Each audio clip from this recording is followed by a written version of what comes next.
I just got back from that Avatar movie, and let me tell you, it's the dumbest thing I ever paid $18 for. Promotes bestiality. Yeah, you heard me. Whole thing's just a bunch of freaky blue cat alien Indians calling themselves the Navy.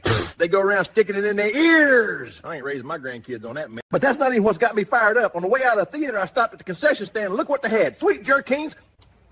Speaking of dumb, I went to get ice cream for my grandkids, and they didn't even have vanilla. They had some vegan sea salt kelp swirl, a cricket crunch, and a pup cup sitting right next to it. What am I supposed to do with that? Speaking of dumb, look at this right here. They're selling these. Call them jorts, jean shorts. You pay $50 for half a pair of pants. Look at this edge. That's not style. That's neglect. I see some commercial for Viagra, you know, the blue pill. They show this bottle like it's candy. Look here. It says may cause a 4-hour situation. That's not a medical term. That's a timeshare. And while I'm fired up, let's talk about ancient Egyptian economy. I was reading a pamphlet in the museum. These people thought they were geniuses, but they were paying workers in bread and beer. Speaking of things I didn't want to see, let me tell you about my prostrate doctor, Dr. Lee. This guy straps on a glove like he's about to change the oil in a Buick. Man's got raccoon hands cold as a snowblower and sends him right up the back road. And while we're talking about dumb, let's review the air. Yeah, the stuff we're breathing. 1 star out of 5. It's thin, tastes like pennies, and it's full of micro robots or whatever. This little gizmo says 42 parts per million. Everybody acts like it's this free gift from nature. It ain't free. I've been buying inhalers since '87. That's not the only foolishness this week. Y'all keep sending me stuff, and somebody dropped me this YouTube channel called Robots of San Burrito or whatever they think it's called. 41,000 people follow. For what? Speaking of water, everybody's telling me I need one of these bee daddies for the toilet. They say it's fancy as Europeans. A chrome squirt gun lives on your seat. It's supposed to save trees or something.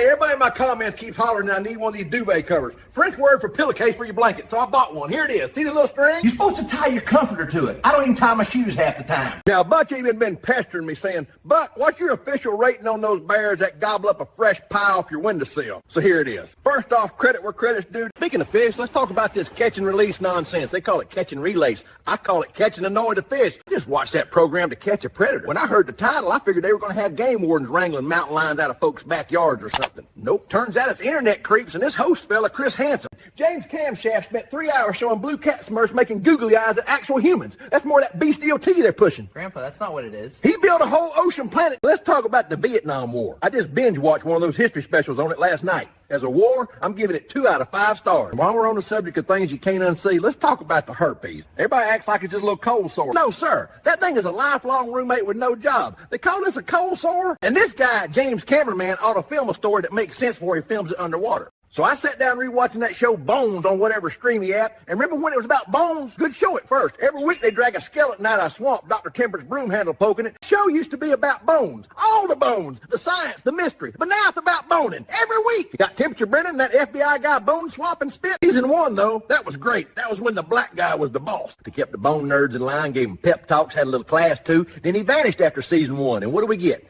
Is this just meat wood flack on the science lab poking at femurs like that's entertainment? People keep asking about them ICE agents.